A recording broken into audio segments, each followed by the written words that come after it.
all across America and around the world. This is Veterans Radio. This is Veterans Radio. Welcome to Veterans Radio. I am Jim Fossone. I'm the officer of the deck today. We've got some great programs for you. We always want to remind you you can find more about Veterans Radio at its Facebook site or at the web, veteransradio.org, where we're on the web 24/7. You can find a lot of our podcasts there as well. We post new ones every Tuesday, so you can get a new story, a new interview, something you didn't know before by going to veteransradio.org. And before we get started, we want to thank our sponsors. First up, we want to thank National Veteran Business Development Council, nvbdc.org. It was established to certify both service-disabled and veteran-owned businesses. You'll find out how they can help your business by going to nvbdc.org. We want to thank Legal Help for Veterans.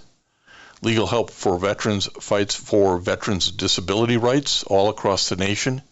You can reach them at 800-693-4800 or on the web at legalhelpforveterans.com. And finally, PuroClean. PuroClean is the paramedics of property damage. It provides water damage remediation, flood water removal, fire and smoke damage remediation, mold removal, biohazard cleanup. It also has a focus on veteran franchisees. You can learn more about them by going to puroclean.com. All right, strap in, everybody. Today, we're going deep on a pretty incredible story. Oh, I know this one. This is going to be good. Yeah, we're talking about Sergeant Julia Bringloe.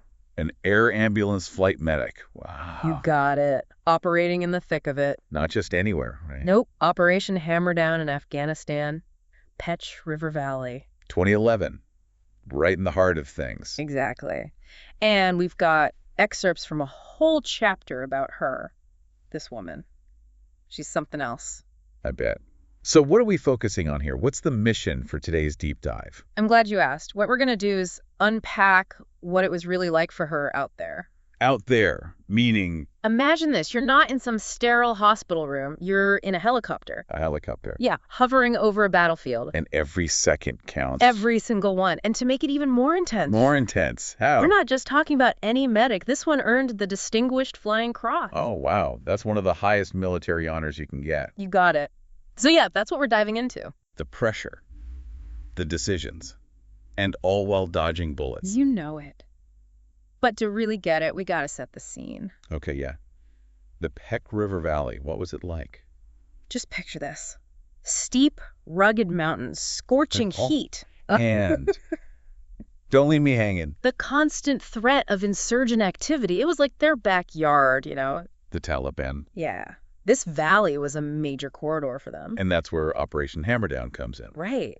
It was this yearly thing the Afghan National Army and the U.S. Army did. Trying to disrupt the Taliban's activities. Exactly. But it was no walk in the park. No kidding. Yeah. High elevations, difficult terrain. Yeah. You got the ANA and U.S. forces with their helicopters and night vision. Wait, trying to gain some kind of control. But the Taliban knew those mountains like the back of their hand. It was their home turf. And they used the terrain, the weather, everything to their advantage. So you've got this volatile setting. Then you bring in the dust-off crews. Dust-off. You know, Medevac. But have you ever thought about what it actually takes? To do that?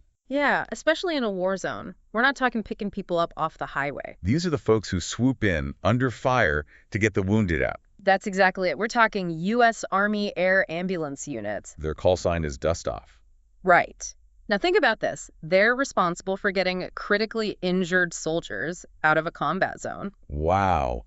Using helicopters as their main mode of transport. I mean, talk about pressure. Seriously. And during the wars in Afghanistan and Iraq... Wait, hold on. How successful were they? Get this. Dust-off operations had a 90.6% survival rate for the casualties they evacuated. 90.6%. That's incredible. I know, right? That's not just luck. That's skill, training, and nerves of steel. And at the heart of our deep dive today is Sergeant Julia Bringloe, one of these dust-off heroes. But here's the thing. What's that? She didn't take the typical path to becoming a flight medic. At all. Okay, now I'm really intrigued. Tell me more. What do you mean? Well, before the Army, she worked construction. Imagine her out in the Hawaiian sun, building things. She was even senior class president. Wow, that's a pretty big change going from construction to the Army. It is. Life threw her some curveballs, though. What kind of curveballs? Well, there was some personal tragedy. And then at age 34... What happened at 34? She decided to enlist. And she was laser focused on becoming a flight medic. That's incredible. So from Hawaii to Afghanistan, what was that training like? Intense. They don't mess around when it comes to training these medics. It's the real deal. Yeah, mastering medical skills, combat tactics. The ins and outs of helicopter operations, all of it. And something people don't always think about. What's that? They have to develop serious mental toughness. The ability to handle the horrors of war without falling apart. You're right. That's huge. So Bringloe, she thrived in all of this. She did. Ended up with Dust Off 7-3. Assigned to Operation Hammerdown. Okay, so this is where things get really intense. You got it. We're going to take a look at some of those missions. Those missions she and her crew flew. Yeah, during those 3 crazy days in June 2011. Give me a glimpse. What were they like? These missions were a window into the sheer danger and complexity of Medevac work. They were constantly extracting wounded soldiers from hot LZs. Hot LZs, meaning places under heavy fire. Exactly. Risking their lives every single time they went in. Wait, going into active firefights in unarmed helicopters, even with the Red Cross markings, that's terrifying. It absolutely was. They had armed escorts for protection. Yeah. But the threat, constant. Wow. And don't forget the physical demands. Oh, right. Being hoisted down from a helicopter to the ground. Sometimes swinging around trying to secure a patient. I can't even imagine. And she collided with trees and boulders during some of these hoists. Yeah, she did. So what were some of the missions that really show Bringloe's heroism? Well, there was this one where she literally saved a soldier's life midair. He had been shot in the face. Oh, wow. A life-threatening wound. But it was her quick thinking and medical care that stabilized him. Enough to get him back to a hospital. You got it. The surgeons later said he wouldn't have made it without her. She was saving lives on the fly, basically. Incredible. Tell me about another mission. Okay, remember those hot LZs we were talking about? Well, there was this other mission where they had to extract wounded soldiers from a rooftop. A rooftop? Yeah, all while under intense fire, the maneuvering, the coordination with Apache support, it was incredible. And they were doing all of this while battling exhaustion. Mission after mission. Barely any time to rest, just fueled by adrenaline and the need to save lives. I can't even imagine the toll that must have taken on them. It was grueling. And it's in those moments of exhaustion that Bringloe's dedication really shines. Okay, tell me more. What happened? During one hoist, she collided with a tree trunk and injured her leg. You'd think she'd stand down. You would. But she refused. Despite the pain, she kept going. Putting the needs of her patients above her own? Exactly. That's some serious grit. Talk about above and beyond the call of duty. You said it. And, it wasn't just American lives they were saving. Oh, right. Tell me about that. There was another mission.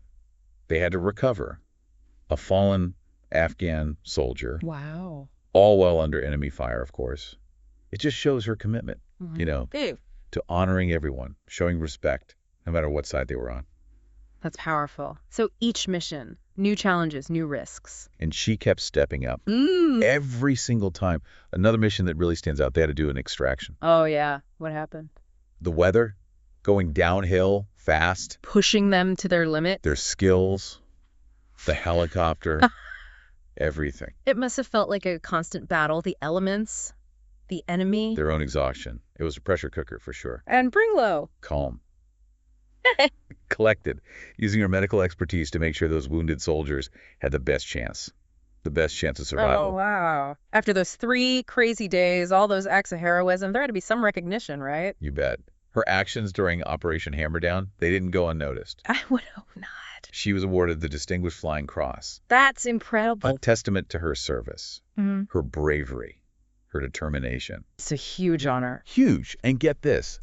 She became only the 7th woman to receive it. The 7th woman ever. Ever. That really puts it into perspective. Yeah. What did the citation actually say about her actions? Well, it highlighted her willingness to put herself in harm's way, time and time again. Like how? What specifically? It mentions specifically her repeated exposure to enemy fire while guiding her aircraft into these really, really confined spaces. Like what? Like rooftops. Yeah. For one-wheel landings.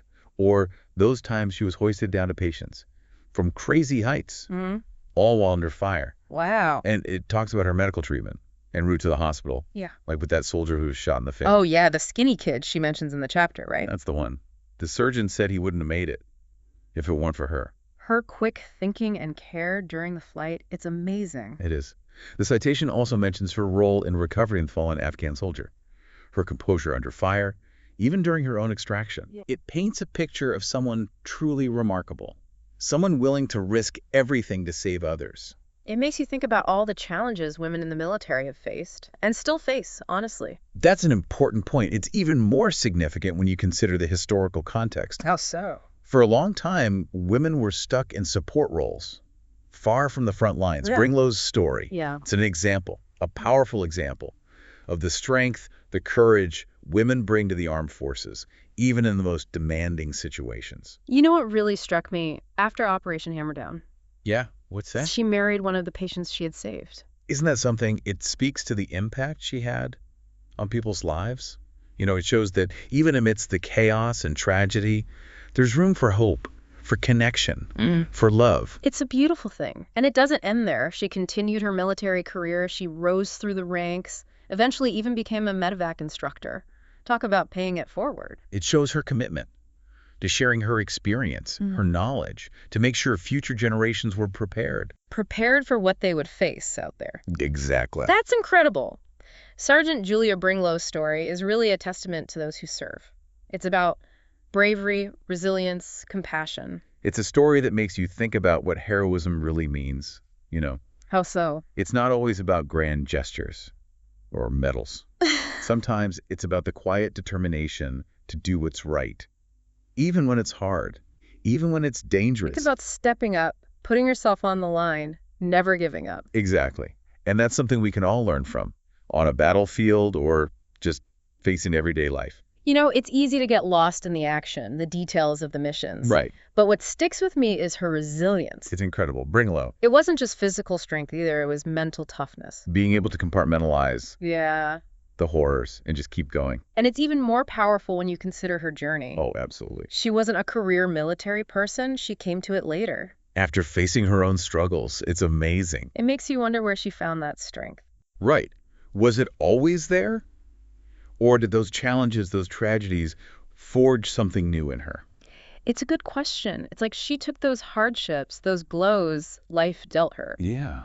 and turned them into fuel, this incredible drive to serve, to heal, to protect. And it wasn't just about saving lives either. Right. It was about honoring them, even in death. Like with the fallen Afghan soldier. Exactly. She risked her own safety to make sure he was brought back with dignity. There's a lot about her character. It really does. And what's fascinating is she didn't seek out recognition. No, she didn't. She was just doing her job, driven by duty. That distinguished flying cross. It wasn't something she chased. It was a consequence of her actions, her commitment to something bigger. Than herself.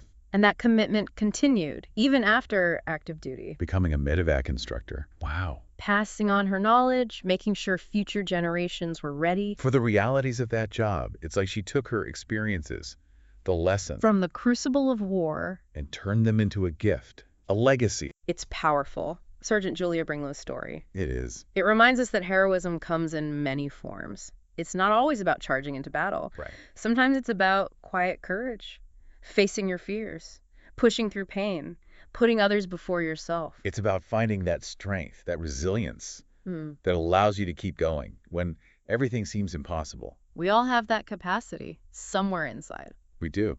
Yeah. So what do we take away from all of this? What can we learn from Bringloe's story? Apply it to our own lives, even if we're not facing, Life or death situations. Yeah. I think it's about finding our own missions, those things we're passionate about that call us to serve something larger than ourselves. facing challenges with courage, knowing we have the strengths to overcome. And recognizing the heroism in everyday acts. Kindness, compassion, resilience. What stands out to you about her story? The choices she made. Bringloe chose to enlist. She chose to become a flight medic. She chose to face danger. And in those choices, she found her purpose, her strength, her legacy. Makes you think about the choices we make every day. The impact, not just on us, but on everyone around us. It's a powerful thought. It's been an honor to unpack Bringloe's story with you. It really have. It's a story that challenges us, inspires us, reminds us of the incredible potential inside each of us. It's a story that will stay with me for a long time. Thanks for joining us for this deep dive. We hope you found it as illuminating as we did. And remember, keep exploring, keep learning, keep diving deep into the stories that matter. I hope this interview, this AI-generated interview, kind of piqued your interest, as they say. You want to know more. Go read the full chapter. This interview didn't do it justice, in my opinion. Julie Bringloe's an American hero, an incredible story. Her valor is recognized with the DFC, but really the story is more powerful. The injuries that she sustained during her service, swinging at the end of that line, going down to pick guys and up in Afghanistan, just incredible. So go read more about it. You can read more about it at homeofheroes.org or in the Beyond Belief series books. Just like sometimes you read a book and then you see the movie and you say, the movie's not as good as the book. This interview's not as good as the chapter written about her, because her life is that amazing and heroic. And if you've got daughters or nieces who need a little inspiration about where life might take them, maybe their journey's not fully outlined yet, this is a good story that will get them charged up about where life might take them. So read some more about it. And I want to thank everybody for listening to Veterans Radio today. I am Jim Faussone. It's been a pleasure to be your host. I'm a veterans disability lawyer at Legal Help for Veterans, and you can reach us at 800-693-4800 or legalhelpforveterans.com on the web. You can follow Veterans Radio on Facebook and listen to its podcasts and internet radio shows by visiting us at veteransradio.org. That's veteransradio.org. We again want to thank our national sponsors, the National Veterans Business Development Council, nvbdc.org, Legal Help for Veterans, a veterans disability law firm with a national practice before the VA, can help you on your claims and your appeals. It can be reached at legalhelpforveterans.com or 1-800-693-4800. And PuroClean, a leader in property emergency services. It's the paramedics of property damage, providing water damage remediation, flood water removal, fire and smoke damage remediation, mold and biohazard cleanups. You can reach them at puroclean.com or 800-775-7876. We also want to thank our local sponsors. This would include the Charles S. Kettles chapter of the Vietnam Veterans of America, that's chapter 310, VFW Graf O'Hara Post 423, the American Legion Irwin Preskin Post 46 in Ann Arbor as well, the VA Ann Arbor Healthcare System, and certainly the National Vietnam Veterans of America Association. You can be a sponsor by going to veteransradio.org, clicking on the About Us and our sponsors, and help us out. Keep this program alive for the 21 and 22 years. Keep us going for another 20. Thank you.